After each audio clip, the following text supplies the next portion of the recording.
شیعہ یہ ظلم کرتے ہیں اور وہ کہتے ہیں کہ ابو بکر عمر خلافت کے لالچی تھے. قرآن جو ہے وہ حضرت عمر کے مشورے کے اوپر نازل ہوا. حضرت عمر رضی اللہ تعالیٰ عنہ تلوار لے کے مدینے کی گلیوں میں گھوما کرتے تھے کہ جس نے کہا کہ جناب رسول خدا اس دنیا سے رحلت فرما گئے ہیں میں اس کی گردن کاٹ دوں گا. وہ کہتے تھے کہ اللہ کے نبی نے اپنا کام ابھی پورا کیا ہی نہیں ہے. جب جناب رسول خدا نے صلح حدیبیہ پہ صلح کر لی تو جناب عمر رضی اللہ تعالیٰ عنہ معترض ہوئے. پوری زندگی وہ شرمندہ رہتے تھے کہ میں نے رسول اللہ پہ اتنی جرأت کیوں کی. اعوذ باللہ من الشیطان الرجیم بسم اللہ الرحمن الرحیم واعتصموا بحبل اللہ جمیعا ولا تفرقوا. سب مل کر اللہ کی رسی کو مضبوطی سے تھامے رکھو اور فرقوں میں مت پڑو. فرقوں کی دکانیں بند. Damage has been done. السلام علیکم ناظرین، ڈیجیٹل رنگ کے پلیٹ فارم سے شعیب حسن آپ سے مخاطب ہے. پچھلے کئی عرصے سے فرقہ واریت کا زور چلتا آ رہا تھا اور تمام لوگ اسی چیز پہ اٹے ہوئے تھے کہ ہمارے بڑے یہ کرتے رہے ہیں ہم یہی کرتے رہیں گے. ایک فرقے سے نہیں، دو سے نہیں، جتنے بھی فرقے ہیں ان سے ٹکر لی. انجینئر محمد علی مرزا میرے ساتھ موجود ہیں. السلام علیکم. جی وعلیکم السلام ورحمۃ اللہ وبرکاتہ. ولا حول ولا قوة الا باللہ. اللہم صلی علی محمد وعلی آل محمد. جی جناب، آپ کو ویلکم کہتے ہیں اپنی اکیڈمی کے اندر. اللہ کا نام لے کے شروع کریں انشاءاللہ. سب سے پہلے آپ کا بہت شکریہ، آپ نے وقت دیا. یہ کوئی 2 ماہ لگے ہمیں اس وقت کو حاصل کرنے کے لیے. تو آپ کا سلوگن ہے کہ فرقوں کی دکانیں بند، the damage has been done. اور یہ جو آیت میں نے ابھی تلاوت کی ہے جہاں بھی اس کا ترجمہ پڑھا جاتا ہے یہ اللہ کی رسی بریکٹ میں قرآن مجید لکھا ہوتا ہے. ہر فرقہ قرآن مجید کو تسلیم کرتا ہے، اس کے باوجود اتنے فرقے موجود ہیں. اس کی کیا وجہ ہے؟ اس کی وجہ ہے کہ یہ جو تسلیم کر رہے ہیں اس کے اوپر عمل نہیں کر رہے نا.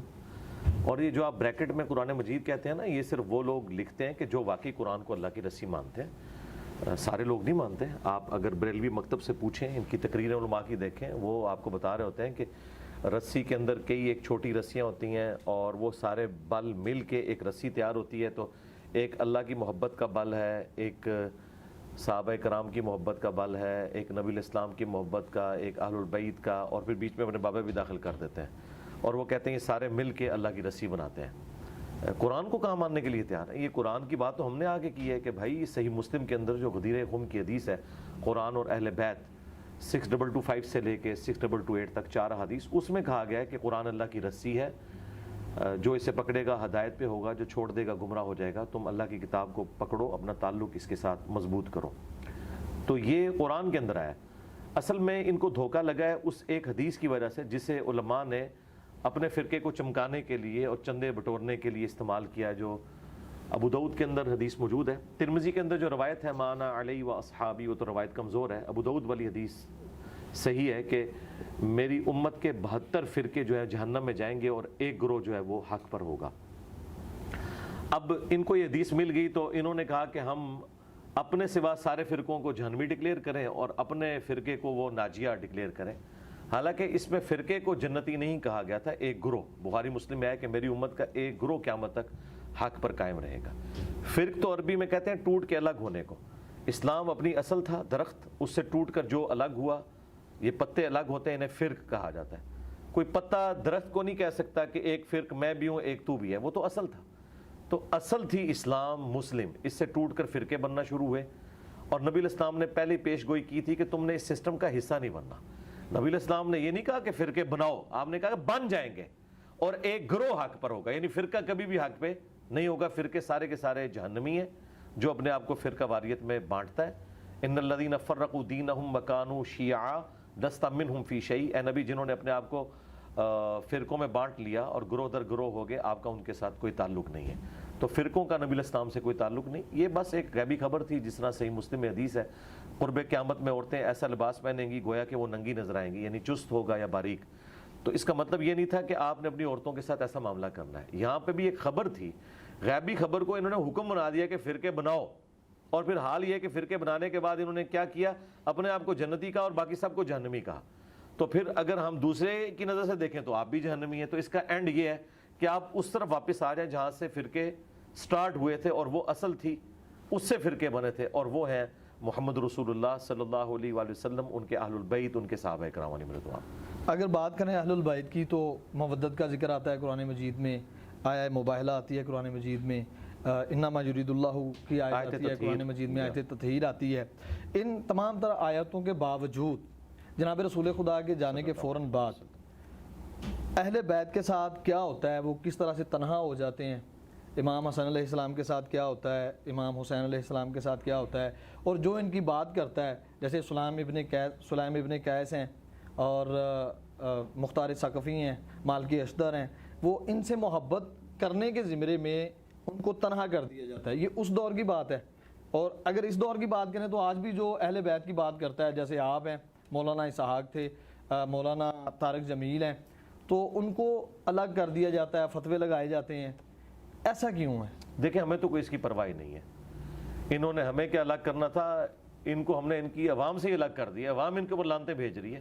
اس وقت تو اس دفعہ جو ورلڈ کپ ہے وہ ہم نے جیتا ہے، ہاں اللہ کے فضل سے. تو ہاں پرانے زمانوں میں آپ کہہ سکتے ہیں بظاہر دنیاوی طور پر اہل البیت کو وہ کامیابیاں نہیں ملی دنیاوی طور پر، آخرت کے پوائنٹ آف ویو سے تو وہ کامیاب ہے جو ملنی چاہیے تھی. لیکن اب تو یہ جو مبارک دور ہے اس کے اندر تو ہر طرف اہل البیت کا ہی ذکر ہے. اب رہ گیا یہ جو نبی الاسلام کی وفات کے بعد، تو یہ ہمیشہ ایسے ہوا ہے کہ جب مخلص ساتھی رخصت ہوتے ہیں نا تو ان کے رخصت ہونے کے بعد پھر ظاہر ہے کہ نا ہنجار نا خلف لوگ منظر عام کے اوپر آ جاتے ہیں. نبی الاسلام کے جو اپنے مخلص ساتھی تھے انہیں تو اہل بیت کی عظمت کا پتہ تھا اور اس لیے انہوں نے پورے پیشن کے ساتھ ان کا ساتھ دیا. ایک ثقیفہ بنی ساعدہ والا جو ایشو ہے وہ چونکہ at the end of the day mishandling کے باوجود اس کے اوپر سیدنا علی نے ایگری کر لیا، لہٰذا وہ تو چیپٹر ہو گیا کلوز. اس میں بھی جو امام بخاری ہیں وہ لکھتے ہیں کہ 6 ماہ بعد جناب امیر کو پتہ چلتا ہے کہ خلافت کا سلسلہ جو سارا یہ نہیں ان کو پتہ چل گیا تھا، انہوں نے بیعت نہیں کی تھی. امام بخاری نے یہ نقل کیا ہے، مسلم نے بھی، کہ 6 مہینے تک انہوں نے بیعت نہیں کی. اچھا، جناب امیر المومنین علی بن ابی طالب کو اس واقعے کی خبر نہ دینا یا خبر نہ ہونا، اس کے پیچھے کیا پس منظر ہے؟ اس کے پیچھے پس منظر سیدنا ابوبکر عمر نہیں ہے. وہ تو بیچارے بیٹھے ہوئے تھے میت کے اوپر، انہیں تو آ کے یہ خبر ملی ہے کہ ثقیفہ بنی ساعدہ میں سعد ابن عبادہ کو لوگ امیر چننے لگے ہیں. لہذا سب سے بڑا جو غالی شیعہ یہ ظلم کرتے ہیں اور وہ کہتے ہیں کہ ابوبکر عمر خلافت کے لالچی تھے. اگر یہ خلافت کے لالچی ہوتے تو یہ ثقیفہ بنی ساعدہ کی میٹنگ کال کرتے. میٹنگ تو انصار مدینہ نے کال کی ہوئی تھی جو خود شیعان علی تھے، تو سٹارٹ تو وہاں سے ہوا نا. اور وہ حضرت علی کو نہیں چن رہے تھے، سعد ابن عبادہ کو چن رہے تھے. اور سعد ابن عبادہ بہت بھاری شخصیت تھے، یعنی وہ آؤٹ آف کوسچن ہے کوئی کہ ان کے اوپر کوئی تان کرے. اصحاب صفہ میں سے 155 اصحاب کا کھانا ان کے گھر سے جایا کرتا تھا.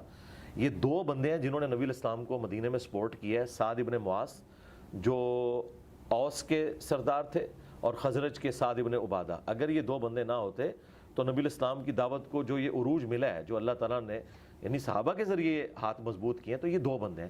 ان میں سے ایک سعد ابن عبادہ تھے. سعد ابن معاذ تو شہید ہو گئے تھے غزوہ خندق کے موقع پر، جو انہیں یہاں پہ تیر لگا تھا اور وہ زخم جاری ہو گیا تھا.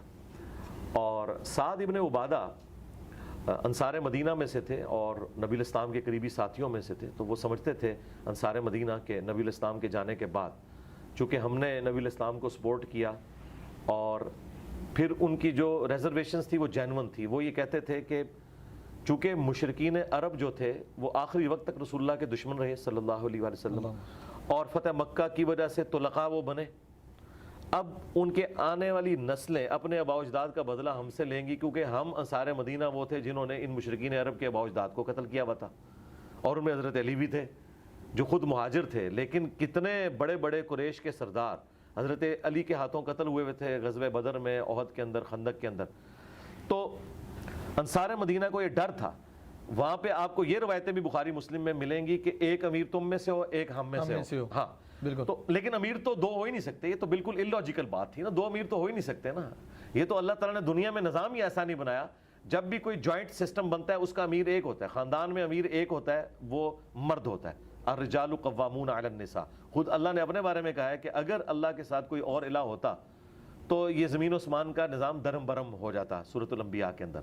تو یہ تو ہو نہیں سکتا، لیڈر ایک ہی ہوتا ہے. نبی الاسلام کے ہمارے زمانے میں بھی تو ایک تھا نا، آپ نے اپنے ساتھ کسی کو شامل تو نہیں کیا لیڈرشپ کے اندر. یہ ہو نہیں سکتا، یہ ڈیمانڈ ان کی غلط تھی. البتہ جب ثقیفہ بنی ساعدہ کے اندر یہ میٹنگ کال کی اور سیدنا ابوبکر عمر کو بتایا گیا تو وہ تو اس نیت سے تو وہاں گئے نہیں تھے کہ کوئی بیعت ہوگی، لیکن قبائلی سسٹم تھا. آپ ان حالات و واقعات کو اگر دیکھیں جہاں پہ تلواریں نکل آئی ہیں اور جنگ و جدل والا معاملہ ہو گیا ہے، اس وقت وہ تلے ہوئے تھے کہ سعد ابن عبادہ کو ہم نے خلیفہ چننا ہے. تو وہاں پہ حضرت عمر کہتے ہیں میں نے اپنے دماغ میں ایک تقریر بنائی ہوئی تھی میں کروں گا، لیکن حضرت ابوبکر نے مجھے خاموش کروا دیا۔ ظاہر ہے حضرت ابوبکر یہ سمجھتے تھے جذباتی ہیں، کوئی معاملہ مس ہینڈل نہ ہو جائے، لیکن وہ کہتے ہیں جو میں نے اپنے دماغ میں پوائنٹس سوچے تھے ان سے بہتر حضرت ابوبکر نے تقریر کی۔ انہوں نے کہا دیکھیں نبی علیہ السلام قریش میں سے تھے، لہٰذا آپ کا سکسیسر بھی قریش میں سے ہونا چاہیے، اور انصار مدینہ تم لوگ رسول اللہ کے ساتھ وزیر کی حیثیت سے تھے، تو جو بھی اب امیر چنا جائے تم وزیر کی حیثیت سے رہو، اللہ کے نبی تم سے راضی ہیں اور یہ سارے معاملات ہیں۔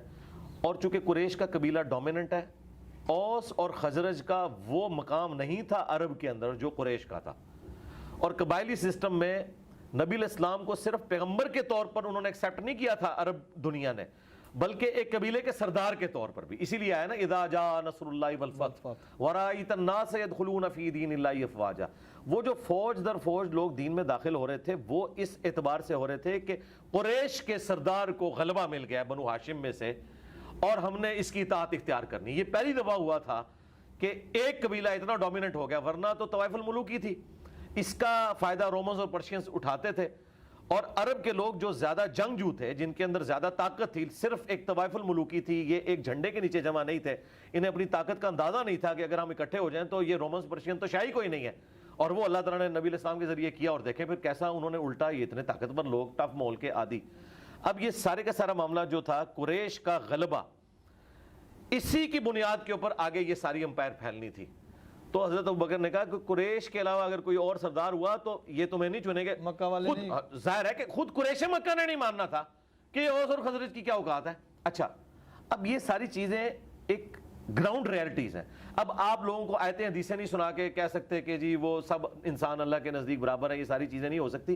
بہرحال اللہ تعالیٰ نے بنو ہاشم کو تو جہان والوں پہ فضیلت دی ہے نا، بنو اسرائیل کو بھی دی، بنو اسماعیل کو بھی، تو قریش مکہ بنو اسماعیل تھے نا، اور ان میں بھی ایک ڈومیننٹ قبیلہ، نبی علیہ السلام کی ایک نسبت تو انہیں حاصل تھی، تو یہ جینون تھا۔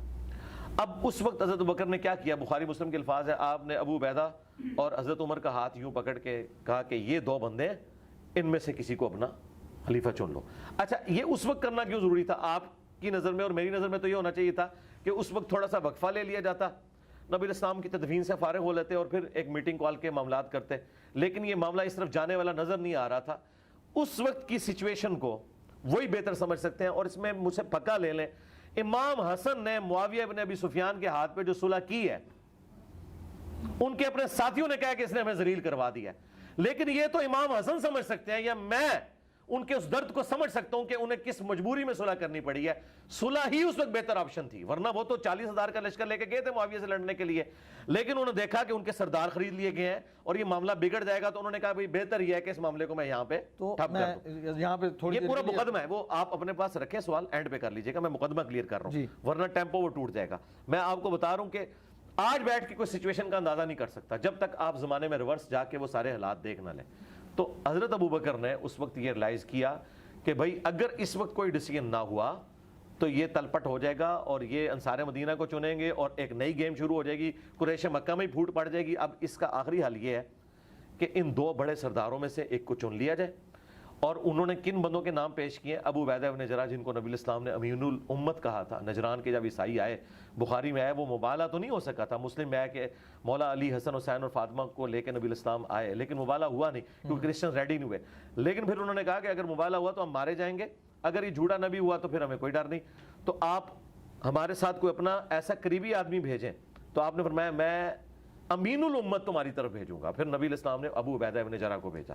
تو حضرت ابوبکر نے وہ ایک سوٹیبل پرسنالٹیز کے ہاتھ اس طریقے سے کھڑے کیے اور کہا ان میں سے چن لو، لیکن ان دونوں نے کہا کہ حضرت آپ کے ہوتے ہوئے ہم نہیں کریں گے، کیونکہ نبی علیہ السلام نے آپ کو مسلح پر کھڑا کیا تھا، اور اس کی وجہ سے ہم آپ کو خلیفہ چنیں گے۔ اور چنا، انصار مدینہ بھی ایگری کر کے، سعد بن عبادہ اکیلے رہ گئے، ان کے اپنے قبیلے کے لوگ اپنے سردار کو چھوڑ کے حضرت ابوبکر کے اوپر راضی ہو گئے۔ اس سے آپ کو اندازہ ہوگا کہ حضرت ابوبکر کی پرسنالٹی کتنی بڑی تھی، ادروائز وہ پورا قبیلہ چھوڑ دیتا، انہوں نے اپنے سردار کو چھوڑ کے حضرت ابوبکر کی بیعت کر لی۔ اس سے حضرت ابوبکر کی ڈومیننسی نظر آتی ہے، حالانکہ وہ کمزور آدمی تھے یار، بوڑھا آدمی تھا، ایک کوئی پہلوان نہیں تھا، کوئی آپ کو حدیثوں میں نہیں ملے گا کہ انہوں نے بدر میں اتنے بندے قتل کر دیے تھے تو وہ یہ تھے تو وہ تھے، نہیں، ان کی ایک بزرگی، نبی علیہ السلام کے ساتھ قربت، یار غار ہونا، یہ ساری چیزیں، پھر نبی علیہ السلام کے وہ سسر بھی اور ساری قربت، یہ ساری چیزوں کی وجہ سے ان کے اوپر ایگری کر گئے اور وہ بیعت ہو گئی اور پھر وہ سارا معاملہ ہوا۔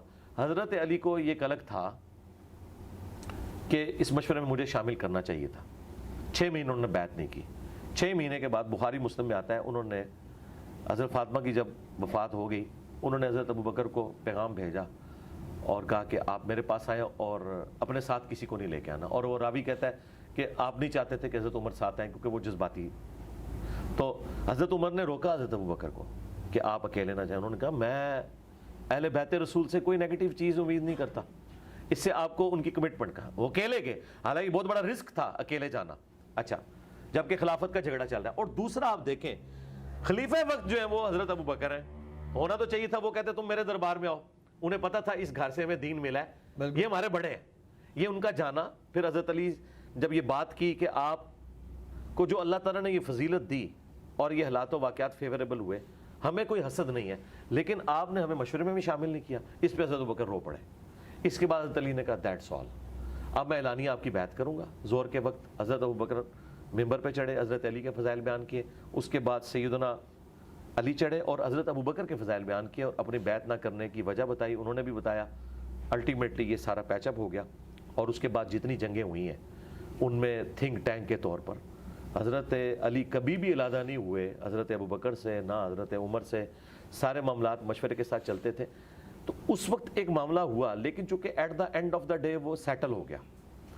اب سیٹلمنٹ کے بعد ان گڑے مردوں کو اکھاڑنا تب درست ہے جب حضرت علی اس بیعت کے اوپر راضی نہ ہو. جب وہ راضی رہے ہیں, تینوں خلفاء کے ساتھ رہے ہیں.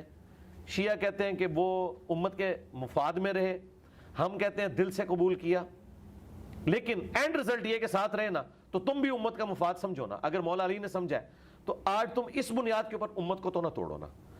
بنو امیہ کے غلط ایکٹیویٹیز کا ابو بکر و عمر کے ساتھ کوئی لینا دینا نہیں ہے. حضرت عثمان کے دور میں بھی جو کچھ ہوا اس میں بھی حضرت عثمان حضرت علی کے مشورے کو لے کے چلتے تھے. کہیں کسی جگہ پہ مس ہینڈلنگ ہوئی ہے تو وہاں پہ بھی حضرت علی نے کبھی بھی حضرت عثمان غنی کی خلافت کا انکار نہیں کیا, انہیں اپنے ساتھ لے کے چلے. تو یہ پورے معاملات کو دیکھنا چاہیے, سچویشن کو. جو شیعہ نے اس حوالے سے ہنگامہ کھڑا کیا ہوا ہے نا, یہ بالکل ناحق ہے ان کا, جس ایکسٹریم پہ وہ لے گئے اس مسئلے کو. کیونکہ دیکھیں غیر مسلم بھی یہ تسلیم کر رہے ہیں آج کہ نبی الاسلام کی لیگیسی کو خلفائے راشدین آگے لے کے چلے. اور قرآن میں اللہ کا وعدہ تھا هو الذی ارسل رسولہ بالہدی ودین الحق لیظہرہ علی الدین کلہ. نبی الاسلام کے ذریعے تمام ادیان کے اوپر اس دین کو غالب کرنا تھا. لیکن نبی الاسلام کی مبارک زندگی میں یہ دین تو صرف عرب کی سرزمین میں غالب ہوا ہے, سارے ادیان پہ تو غالب نہیں ہوا. رومنز اور پرشینز کے اوپر تو خلفائے راشدین کے دور میں ہوا ہے. تو خلفائے راشدین کی جو فتوحات ہیں یہ نبی الاسلام کی اس دعوت کی کنٹینیوشن ہے. اللہ تعالیٰ نے ان کے ذریعے اتنا بڑا کام دیا کہ دیکھیں نبی الاسلام کی وفات کے وقت ہزاروں لوگ جب مرتد ہو گئے اور صحابہ کرام کی تعداد کم رہ گئی ہے, تب بھی وہ دلیری کے ساتھ لڑے ہیں. اور اللہ نے نہ صرف عرب پہ ان کو غلبہ دیا ہے, جھوٹے پیغمبروں کے اوپر غلبہ دیا ہے, منکرین زکوٰۃ کے اوپر غلبہ دیا ہے, الٹا سپر پاور سے ٹکرا گئے. یہ تو اس طریقے سے ہے کہ میں ایک محلے کی ٹیم بناؤں اور آپ کو پتا چلے گا اگلا ورلڈ کپ اس نے جیت لیا ہے, تو یہ غیر معمولی واقعی ہو سکتا ہے نا. تو یہ اللہ تعالیٰ کی غیبی تائید تھی. باقی جو مسئلے مس ہینڈل ہوئے وہ زیادہ بگڑے ہیں بنو امیہ کی وجہ سے, جب انہوں نے ممبروں پہ سب و شتم شروع کیا اور یہاں پہ شیعان علی کے اندر پھر ایک غم کی کیفیت آئی اور پھر وہ ان کو جلانے کے لیے اوپر تک چلے گئے. اور یہ ہوتا ہے, یعنی عمل کا جو رد عمل ہے یہ اس طرح ہوا ہے. اب اس ساری جو گفتگو آپ نے کی ہے میرے ذہن میں 4 سے 5 کویسچن ہیں. جی کریں ترتیب سے, نہیں ترتیب سے کریں, ترتیب سے. سب سے پہلے جناب ابو بکر اور حضرت عمر رضی اللہ تعالیٰ عنہما کا ادھر جانا. ایک اور روایت بیان کی جاتی ہے کہ حضرت عمر رضی اللہ تعالیٰ عنہ تلوار لے کے مدینے کی گلیوں میں گھوما کرتے تھے کہ جس نے کہا کہ جناب رسول خدا اس دنیا سے رحلت فرما گئے ہیں میں اس کی گردن کاٹ دوں گا. یہ ان کی کیفیت وہ خلافت والے وہ جو بنو سعدہ ثقیفہ میں واقعہ ہوا اس سے پہلے ہوئی کہ اس سے بعد؟ نہیں, اس سے پہلے تھی یہ کیفیت. یہ گلیوں میں نہیں گھومتے تھے, وہ صرف مسجد نبوی میں ایک ایکٹیویٹی پرفارم کی اور یہ کیفیت ان پہ چند منٹ کے لیے طاری ہوئی ہے بس. اور پھر آپ نے کہا اور وہ ختم ہوگی. وہ بخاری میں الفاظ ہے, جب حضرت ابوبکر نے خطبہ دیا نا, انک میت و انہم میتون آیت پڑھی, وما محمد الا رسول قد خلت من قبلہ الرسل یہ پڑھی, اور پھر خطبہ دیا من کان یعبد محمدا فان محمدا قد مات. جو محمد کی عبادت کرتا تھا جان لے محمد مر چکے, اور جو اللہ کی عبادت کرتا ہے وہ جان لے کہ اللہ کو موت نہیں کبھی آئے گی. اس کے بعد بخاری کے الفاظ ہیں کہ ابو بکر سے جب میں نے آیات اور یہ خطبہ سنا تو میرے پاؤں میرے جسم کا بوجھ نہیں اٹھا سکے, وہ نیچے گر پڑے اور کہتے ہیں مجھے یقین آ گیا کہ آپ نبی الاسلام دنیا سے چلے گئے.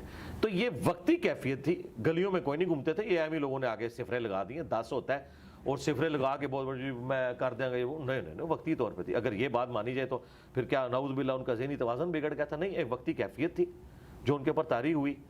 اچھا وہ کیفیت یہ نہیں تھی کہ وہ یہ نہیں مانتے تھے کہ نبی نے مرنا نہیں ہے، انہیں پتا تھا کہ ہر انسان کو موت ہے. بے شک. ان کو یہ تھا، یہ قرآن میں آیا نا کہ اللہ نے اس دین کو غالب کرنا ہے. وہ کہتے تھے کہ اللہ کے نبی نے اپنا کام ابھی پورا کیا ہی نہیں ہے.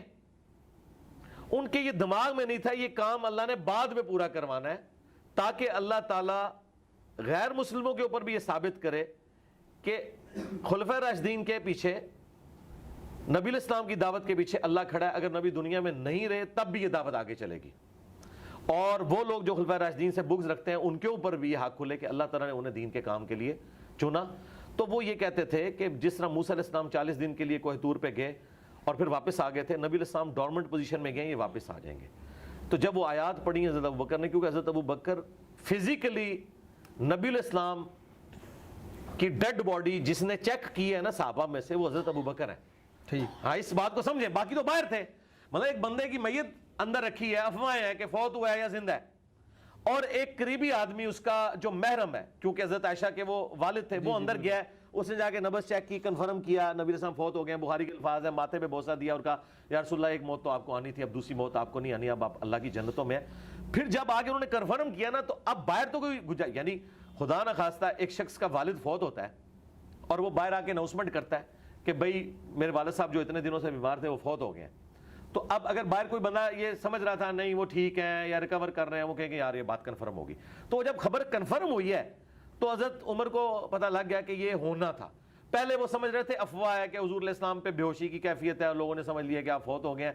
فوت نہیں ہوئے ہوں گے، ہو سکتا ہے آپ وقتی طور پہ مطلب بے ہوش ہوئے ہیں اور واپس آگے. یہ تو آپ کے ساتھ غزوہ احد کے موقع پہ نہیں ہوا تھا کیا؟ غزوہ احد کے اوپر نہیں یہ مشہور ہو گیا تھا کہ آپ، کیونکہ وہ جب مولا علی نے آپ کا زخم صاف کیا، سیدہ فاطمہ نے زخم صاف کیا، مولا علی پانی لے کے آئے، جو بخاری مسلم میں آتا ہے نبی علیہ السلام کا خون اتنا بہہ گیا تھا آپ بے ہوش ہو گئے تھے. تو شہادت کی خبر تو اس وقت مشہور ہو گئی تھی، اور یہ آیت اس وقت نازل ہوئی تھی.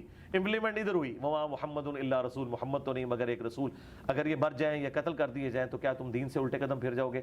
اچھا بخاری کے الفاظ ہیں کہ صحابہ کرام کہتے ہیں کہ جب یہ آیت حضرت ابوبکر نے پڑھی تو ہمیں لگا یہ آیت ابھی نازل ہوئی ہے. یعنی آیت اتنی پرانی تھی، 8 سال پرانی، لیکن اس کی امپلیمنٹیشن اس وقت ہوئی. صحابہ کو صبر دینے والی یہی آیت تھی کہ محمد بھی ایک رسول ہے، انہوں نے بھی دنیا سے جانا ہے، کیا دین تم چھوڑ دو گے؟ اور بخاری کے الفاظ ہیں کہ پھر کتنے دن تک صحابہ کرام جب ایک دوسرے کو ملتے تھے تو یہی آیت پڑھتے تھے، ایک دوسرے کو ڈھار. جیسا ہم کسی کا افسوس کرتے ہیں نا، تو افسوس ان کا ہی ہوتا تھا وما محمد الا رسول قد خلت من قبلہ رسل. میں سمجھتا ہوں اتنی بڑی غم کی کیفیت سے صحابہ کا نکلنا اور پھر جنگوں میں اپنے مخالفین کو ہرا کے اتنی بڑی اسلامی اسٹیٹ کو قائم کرنا، یہ بہت غیر معمولی واقعہ ہے. دوسری بات آپ نے کی صلح حسن علیہ السلام کی کہ ان کے جو حامی تھے انہوں نے بھی اعتراض کیا. تو صلح حدیبیہ میں بھی تو یہی واقعہ کوٹ کرتا ہے امام بخاری کہ جب جناب رسول خدا نے صلح حدیبیہ پہ صلح کر لی تو جناب عمر رضی اللہ تعالیٰ عنہ معترض ہوئے اور حضرت ابوبکر کے پاس بھی گئے کہ ہم کیوں صلح کر رہے ہیں، کیا ہم حق پہ نہیں ہیں؟ اس کے بارے میں کیا موقف ہے آپ کا؟ دیکھیں وہ بخاری کے الفاظ ہیں، پوری زندگی وہ شرمندہ رہتے تھے کہ میں نے رسول اللہ پہ اتنی جرت کیوں کی. لیکن وہ جرت نبی علیہ السلام پہ اس لیے نہیں تھی کہ انہوں نے کوئی بدتمیزی کی ہے. نبی علیہ السلام سے ان کی فریکنس تھی، ان کا تقاضا یہ تھا کہ آج ہم طاقتور ہیں، ان کو کچل کیوں نہ دیں. صلح حسن ڈیفرنٹ ہے. صلح حسن کے کیس میں امام حسن کمزور تھے اور امیر شام طاقتور تھے کیونکہ انہوں نے ان کے گورنر خرید لیے ہوئے تھے. صلح حدیبیہ میں رسول اللہ طاقتور تھے، مشرکین عرب کمزور تھے، تبھی تو وہ صلح آفر کر رہے تھے. بالکل، ادروائز تو وہ مارنے کے لیے مدینے میں 3 دفعہ تو آ چکے تھے اور انہوں نے شرائط بھی اپنی منوائی. اچھا پہلا آپ نے فرق دیکھا تو لہٰذا حضرت عمر کی ڈیمانڈ غلط نہیں تھی. ان کا یا رسول اللہ آج ہم تگڑے ہیں، ایسی کی تیسی ان کی، ٹھیک ہے، تو پھر رسول اللہ مان لیتے اگر غلط نہیں تھے. میں آپ کو لاجیکلی بتا رہا ہوں دنیا کے پوائنٹ آف ویو سے کہ یہ صلح حسن سے بالکل ڈیفرنٹ کیس بنتا ہے. اچھا دوسری بات، نبی علیہ السلام نے کیوں نہیں مانا؟ اس لیے کہ نبی علیہ السلام کو اللہ تعالیٰ نے وحی کے ذریعے مستقبل بتا دیا تھا. اگر نبی علیہ السلام کے پاس وحی نہ آتی ہوتی نعوذ باللہ من ذالک، تو پھر انہوں نے حضرت عمر والا ڈیسیژن کرنا تھا کہ جب دشمن اب قابو میں آیا تو یہ تو میرے ساتھیوں کا قاتل ہے، میں ان کو چھوڑ. لیکن نبی علیہ السلام کو اللہ تعالیٰ نے وحی کے ذریعے بتا دیا تھا کہ ہم نے یہ طے کر لیا ہے کہ یہ صلح ہوگی، بظاہر دب کے ہوگی، لیکن اس صلح میں سے ہم آپ کی فتح نکالیں گے. ٹھیک ہے. اسی لیے حضرت عمر پتہ ہے خاموش کب ہوئے؟ بخاری کے الفاظ ہیں جب حضور نے کہا میں اللہ کا رسول ہوں, بالکل ایسے بس وہ خاموش ہو گئے. خاموش ہو کے وہ حضرت ابوبکر کے پاس گئے کہ آپ کوئی سفارش کریں اور یہ معاملہ کوئی ایسا معاملہ ہو جائے. نبی علیہ السلام نے انہیں یہ نہیں کہا کہ مجھے وحی آئی ہے, اگر وہ کہتے مجھے وحی آئی ہے تو حضرت عمر کی جرأت تھی, انہیں کہا میں اللہ کا رسول ہوں, یعنی میں ویژن رکھتا ہوں. پھر حضرت ابوبکر نے اللہ کا رسول ہوں کا ترجمہ انہیں سمجھایا کہ بھائی وہ اللہ کے رسول ہیں, یہ وحی کے ساتھ ہو رہا ہوگا. پھر کہتے ہیں مجھے اپنی شرمندگی پہ پوری زندگی غم ہے کہ میں نے یہ جرأت کیوں کی. میں کہتا ہوں کہ جو میری نیچر ہے نا, جو حضرت عمر نے کیا نا, میں بھی حضور کو اس وقت یہی کہتا کہ یا رسول اللہ منو انہوں ایسی تیسی. اور دیکھیں ابھی میں آپ کو اس میں ایک اور ثبوت دیتا ہوں. ایک اور جگہ تو حضرت عمر ٹھیک نکلا ہے, غزوہ بدر کے قیدیوں میں. اب آپ کیا کہیں گے؟ ہاں یہ تو قرآن میں آیا ہے. دیکھیں نا میں آپ کو پھکا دے رہا ہوں, یہ پھکی سے بھی اگلی چیز ہے. سورۃ الانفال کی آیت نمبر 68 اور 69 میں آیا ہے کہ اگر وہ پہلے آیات نازل نہ ہوئی ہوتی جو تم نے غزوہ بدر کے قیدی چھوڑے ہم تمہیں عذاب دیتے. یہ اتنے سخت الفاظ ہیں رسول اللہ صلی اللہ علیہ وآلہ وسلم کے بارے میں کہ تمہیں عذاب دیا جاتا تم نے یہ قیدی کیوں چھوڑے. اور بخاری میں ہے کہ حضرت بخاری اور مسلم دونوں میں, مسلم میں ذرا تفصیل کے ساتھ ہے, حضرت عمر نے مشورہ دیا تھا کہ ان کو قتل کیا جائے. قرآن جو ہے وہ حضرت عمر کے مشورے کے اوپر نازل ہوا. اب وہاں پہ تو حضرت عمر کا مشورہ ٹھیک نکل آیا. اگر یہی باتیں ہم تشیع کی طرف سے دیکھیں جناب امیر کے بارے میں تو وہ غلو کے زمرے میں گنی جاتی ہیں کہ یہ غلو کرتے ہیں, جناب علی کو بڑھا چڑھا کر پیش کرتے ہیں. پھیلانا نہیں ہے, میں آپ کو لاجیکل ڈسکشن کر رہا ہوں. شیعہ کا کہتے ہیں, سنی کا کہتے ہیں, میں کسی کا ادھر ٹھیکیدار نہیں ہوں. جہاں شیعہ غلط ہوں گے میں انہیں غلط کہوں گا, جہاں سنی غلط ہوں گے میں غلط کہوں گا. میں نے پہلے جملے میں بولا کہ حضرت عمر کی جرأت تھی, وہ خود بھی شرمندہ تھے, لیکن ایک اور جگہ انہوں نے جرأت کی, وہ کامیاب ہو گئی. یہ ان کی نبی علیہ السلام کے ساتھ ایک فریکنس, ان کی طبیعت کا تقاضا تھا کہ انہوں نے ایسا کیا. اس میں پھکا اور لیں. مجھے بتائیں صلح حدیبیہ کے موقع پر جب نبی علیہ السلام یہ کہہ رہے ہیں کہ میرا نام مٹا دو, تو مولا علی نے کیوں نہیں مٹایا؟ فرمایا کہ میں واحد جو گواہ ہوں اس کا. نہیں وہ ٹھیک ہے, جب نبی حکم دے رہے ہیں تو امتی کی کیا ضرورت ہے کہ وہ کہ میں یہ کام نہیں کرتا, لیکن ہم اس کی تعویل کرتے ہیں نا. بالکل کہ ہاں کیوں کرتے ہیں. دیکھیں اب ہم حضرت علی کا دفاع کر رہے ہیں, اب ہمیں کوئی یہ نہ کہے کہ آپ علی کا دفاع کیوں کر رہے ہو. وہاں حضرت عمر کا ہم نے دفاع کیا. جناب علی نے یہ تو نہیں کہا کہ میں شرمندہ رہا ساری عمر اس پہ. او نہیں, میں آپ کو بتا رہا ہوں نا, اس بات کو آپ سمجھے نا کہ انہوں نے کہا یا نہیں کہا. یعنی میں آپ کو کہتا ہوں کہ میں اگر حضرت علی کی جگہ ہوتا نا تو میں حضور کی بات مانتا. مجھے اس سے کیا غرض ہے؟ کیا نبی علیہ السلام کے نام کے اوپر لکیر پھیرنے سے میرے دل میں کوئی حضور کی محبت ختم ہو جانی تھی؟ میری تو ریکوائرمنٹ یہ ہے کہ اللہ کا پیغمبر مجھے کیا حکم دے رہا ہے. تو یہ آپ سمجھیں کہ نیچر فرق ہے. اس نیچر کو آپ وہ نہ رہیں, نافرمانی شمار نہ کریں, اور سب سے بڑھ کر نبی علیہ السلام خود اس کے لیے کیا فیصلہ فرما رہے ہیں. اگر نبی علیہ السلام کسی معاملے میں ایکسیپٹنس دے رہے ہیں تو ٹھیک ہے. حضرت عمر کو بعد میں کوئی نبی علیہ السلام نے سزا تو نہیں دی نا, ایکسیپٹ کر لیا نا کہ ٹھیک ہے ان کا ایک جذباتی فیصلہ تھا. یہاں پہ بھی حضرت علی کو ایکسیپٹ کر لیا نا. کام تو پھر آپ کو خود کرنا پڑا. پھر آپ نے کہا اچھا مجھے بتاؤ کہاں لکھا ہے, پھر آپ نے لکیر پھیری اور اپنے ہاتھوں سے لکھا. اور راوی کہتے ہیں کہ آپ کی ہینڈ رائٹنگ اتنی خوبصورت نہیں تھی کہ آپ کا موڈ تھا, آپ لکھنا پڑھنا نہیں جانتے تھے. بہرحال آپ نے محمد بن عبداللہ لکھ لیا, اور اس طریقے سے وہ معاملہ سیٹل ہوا. آپ کو ایک ایفرٹ تو پٹ کرنا پڑی. تو معاملات کو آپ نے پورے سینیریو میں دیکھنا ہوتا ہے, پک اینڈ چوز نہیں کرنا ہوتا. معاملات کو دیکھ کے اب مجھے بتائیں, جو تحکیم کا مسئلہ ہوا ہے حضرت علی اور حضرت معاویہ کا, آپ اگر مجھ سے پوچھیں میں اگر حضرت علی کی جگہ ہوتا تو میں کبھی بھی نہ اس تحکیم کے اوپر راضی ہوتا. اور آج ہمیں اینڈ رزلٹ بھی پتہ ہے. لیکن اس وقت سچویشن کیا بنی تھی, وہ حضرت علی اس کی تکلیف فیل کر سکتے ہیں کہ جب ان کے ساتھیوں کے اندر دو گروہ بن گئے, انہوں نے جب نیزوں پہ قرآن اٹھا لیے, بالکل, تو حضرت علی نے اب یہ دیکھنا تھا میرے ساتھیوں میں جو دو گروہ بنے ہیں, اب یہ نہ ہو کہ میں اپنی عمارت وہاں پہ مینجمنٹ لوز کر جاؤں, جس طرح امام حسن نے تو صلح ہی کر لی نا بالکل جب وہ خرید لیے. یہاں پہ بھی معاملہ ہے, جب بگڑنے لگا تو حضرت علی کو یہ نظر آیا کہ اس وقت یہ معاملہ کرنا بہتر ہے اور اس کو اس طریقے سے لے کے چلا جاتا. آج ہم بیٹھ کے کہہ سکتے ہیں یار اس کا اینڈ رزلٹ کیا نکلا, یہ ہوا وہ ہوا.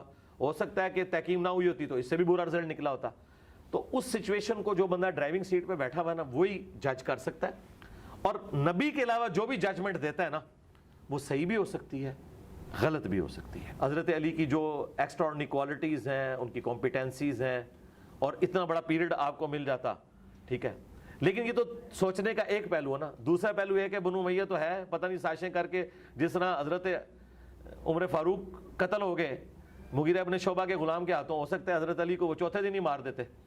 یہ بھی تو ہو سکتا تھا نا. یہ تو اللہ کو پتہ ہے نا کہ کیا ہونے والا تھا. ہاں, اور پھر دوسری بات، نبی علیہ السلام نے حضرت علی کو بتایا تھا کہ تم نے میری ڈیوٹی پوری کرنی ہے، میں نے کافروں کے خلاف جنگ کی تھی، تم نے مسلمانوں کے خلاف کرنی ہے، اور امت کو بتانا ہے کہ مسلمانوں کے ساتھ ڈیل کیسے کرنا ہے، جب مسلمانوں سے جنگ ہوگی تو ان کی عورتیں لونڈیاں نہیں بنائی جائیں گی. ٹھیک ہے، یہ ساری کی ساری مسلمانوں کی آپس کی جو جنگ جو قرآن میں ہے، جب مسلمانوں کا گروہ باغی ہو ان سے قتال کرو، یہ سارے احکامات ہم نے مولا علی سے سیکھے ہیں.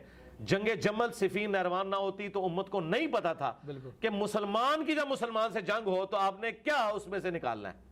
ٹھیک ہے، ابھی تک جتنی جنگیں ہو رہی تھیں وہ ایکسٹریم ہو رہی تھیں، یعنی کفر کے لیول تک. منکرین زکوٰۃ بھی اگرچہ مسلمان تھے لیکن جب انہوں نے زکوٰۃ کی اس فرضیت کا انکار کیا تو ایک کفر تو انہوں نے کر دیا جس کی وجہ سے صحابہ کرام کو یہ کرنا پڑا. تو حضرت علی کی ڈیوٹی نبی علیہ السلام نے جب لگائی تھی اسی وقت انہوں نے وہ کام کرنا تھا.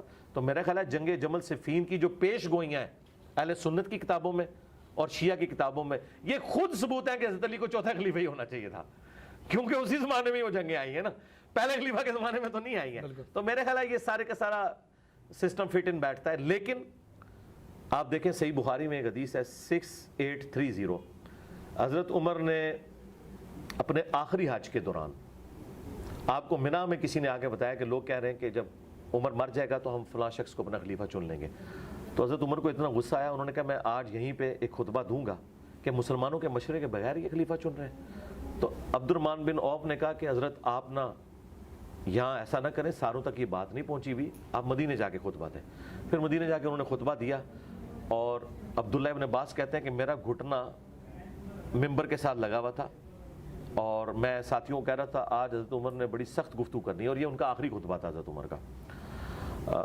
تو انہوں نے کہا کہ دیکھو یہ لوگ مشورہ کر رہے ہیں اور پلی لے رہے ہیں حضرت ابو بکر کی خلافت کی، کہ حضرت ابو بکر کو بھی تو اچانک خلیفہ چن لیا گیا تھا مسلمانوں کے مشورے کے بغیر. حضرت عمر نے خود مانا ہے. دیکھیں کہتا ہے دلیر بندہ جو ہے کتنا، جو میں پنجابی میں حضرت عمر کے لیے اپنے لیے بات کرتا ہوں، منہ پھٹ ہوتا ہے.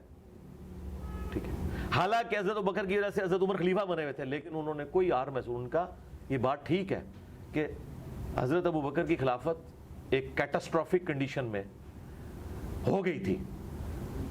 اب ابو بکر کی خلافت کو مستقبل میں کوئی شخص دلیل نہ بنائے کہ وہ مسلمانوں کے مشورے کے بغیر کسی کو خلیفہ چنے، ورنہ اس کا انجام قتل و غارت ہوگا. حضرت عمر خود مان رہے ہیں کہ حضرت ابو بکر کی جو خلافت ہوئی ہے نا، اس سے بہتر طریقے سے ہو سکتی تھی، لیکن اس کو کوئی پلی لے کے یہ نہ کہہ کہ جی حضرت ابو بکر بھی چند بندوں نے بنا لیا تھا، نہ اس طرح نہیں، مسلمانوں کا مشورہ. پھر دوسرا انہوں نے کہا کہ حضرت ابو بکر کی پرسنالٹی بھی اتنی بڑی تھی کہ اللہ تعالیٰ نے امت کو ان پہ متفق بھی کر دیا اس زمانے میں. یہ تو بعد میں پھر یہ آج آپ کو جو رافضیت اور ناسبیت نظر آ رہی ہے تو بعد میں ہوئی ہے نا، اس زمانے میں تو سارے کٹھے ہی تھے نا، بالکل ایسے سارے کٹھے ہی تھے، یہ تو بعد میں بنے ہیں نا.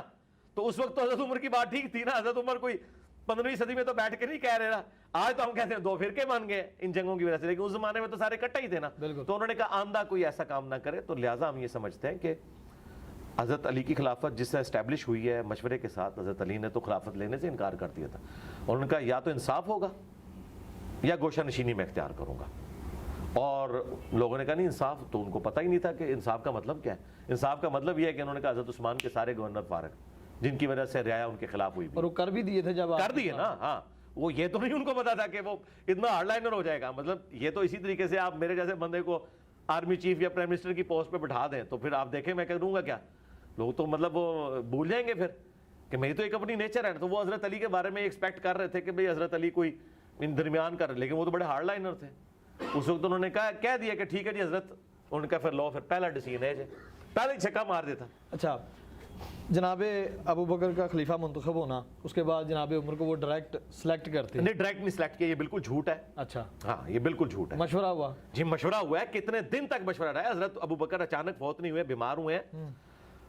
انہوں نے جب مشورہ لیا نا تو حضرت ابو بکر نے جس طریقے سے عرب کی سرزمین میں اتنے بڑے فتنوں کو ختم کیا اور پھر رومنز اور پرشینز کی طرف فوجیں بھیج دی. یہ ویسے بڑا تاریخ میں پبلک میں جھوٹ مشہور کیا ہوا ہے لوگوں نے، اہل علم کے نزدیک تو ان کو پتا ہے. یہ جو فتوحات کا سلسلہ یہ حضرت ابو بکر کے دور میں شروع ہوا ہے. اچھا، آدھی پرشین امپائر تو گر چکی تھی، خالد نے ولید کو فرنٹ پہ، حضرت ابو بکر نہیں رکھا ہوا تھا. تو حضرت عمر کا جب دور آیا تو اس وقت آپ سمجھے کہ وہ جس طرح ہم T20 میچ میں کہتے ہیں کہ آدھا سکور ہو چکا ہوا تھا، حالات فیوریبل تھے، ایک اچھی پارٹنرشپ بن چکی تھی اور پھر آگے وہ آگے لے کے چلے. تو حضرت بکر صدیق کی اتنی جو ٹاپ کی مینجمنٹ اور ان کی پھر ایک جو ایک نرمی طبیعت میں، اس کی وجہ سے سب نے یہی مشورہ دیا کہ حضرت آپ نے 2 سال میں اتنی خیر خواہی ہمارے ساتھ کی ہے، تو آپ سے بہتر کون سمجھ سکتا ہے کہ ہمارے لیے کون فیوریبل ہے؟ کیونکہ ان کی نیت پہ بھی کوئی شک نہیں، ان کی پرفارمنس بھی لوگوں کے سامنے ہے، نبی علیہ السلام سے قربت بھی۔ آج کے ابو بکر کو نہ دیکھیں، آج کے ابو بکر کو تو کنٹروورشل بنا دیا نا اس زمانے کے ابو بکر کو۔ اچھا، تو لوگوں نے، تو حضرت ابو بکر نے کہا کہ ٹھیک ہے، پھر میں جب کسی کو نامزد کروں گا نا، پھر تم نے اختلاف نہیں کرنا۔ پھر انہوں نے اپنے قریبی لوگوں سے مشورہ کیا۔ کون کون شامل تھا اس مشورے ان میں حضرت علی شامل ہیں، ابو عبیدہ ابن جرح شامل ہیں، عبد الرحمن بن عوف شامل ہیں، یہ سب لوگ بڑے بڑے لوگ، اور یہ بڑے بڑے جو لوگ ہیں قبیلوں کے سردار ہیں۔ مطلب آج والا صاحب تو نہیں کہ ووٹنگ ہو، اس زمانے میں تو قبائلی سسٹم میں صرف حضرت علی سے پوچھ لیا، بنو ہاشم سے کوئی ضرورت نہیں پوچھنے کی، علی ان کے ہیڈ ہیں، وہ فیصلہ کر دیں گے۔ بڑے سرداروں سے پوچھا، انصار کے بڑے لوگوں سے پوچھا کہ میں جب میرے پہ چھوڑا ہے تو میں تو عمر کو بنانا چاہتا ہوں۔ تو سب نے کہا کہ اگر آپ سمجھتے ہیں تو ٹھیک ہے بنا دیں۔ چند ایک لوگوں نے کہا کہ ان کی طبیعت کی سختی ہے، ہاں، تو حضرت ابو بکر نے کہا کہ جب وہ خلیفہ بنیں گے نا تو ان کی سختی ایڈریس ہو جائے گی۔ ان کی سختی اس وجہ سے تھی کہ میں نرم تھا، جب یہ سارا وزن ان کو اٹھانا پڑے گا نا، تو وہ پھر آپ نے دیکھا ہے کہ انہوں نے کیا سختی کی ہے۔ سختی یہ کی ہے کہ انہوں نے آرام نہ کھایا نہ کھانے دیا ہے۔ باقی تو معاملات مجھے بتائیں، بھرے مجمع میں لوگوں نے سوال پوچھ لیا آپ نے کرتا کہاں سے سلوایا، حضرت عمر کی طبیعت تھی یہ سننے والی، سنا، سب کچھ برداشت کیا۔ جب حکومت آئی ہے تو سب کچھ برداشت کیا ہے۔ ہاں، اللہ کے احکامات میں وہ سخت رہے ہیں۔ دیکھ لیں اپنے کسی بیٹے کو کسی پوسٹ کے اوپر نہیں لگایا۔ دیکھیں نا، کسی بندے کے کنڈکٹ سے نظر آتا ہے نا، چٹائی سے آغاز ہوا ہے، چٹائی پہ اختتام ہوا ہے، تو سسٹم سے کچھ حاصل نہیں کیا۔ دیکھیں دنیا میں انسان کچھ کرتا ہے، کس چیز کے لیے کرتا ہے نا، اپنی اولاد کے لیے کچھ چھوڑ کے مرتا ہے، کوئی جداد یا پوسٹ کچھ بھی نہیں کیا۔ اور جاتے ہوئے بھی 6 رکنی کمیٹی وہی بنائی ہے جس کے مشورے سے وہ بنے ہوئے تھے۔ تو کہا بس ٹھیک ہے، یہ 6 بندے ہیں جن سے نبی علیہ السلام وفات تک راضی رہے، ان میں سے ایک خلیفہ چن لینا۔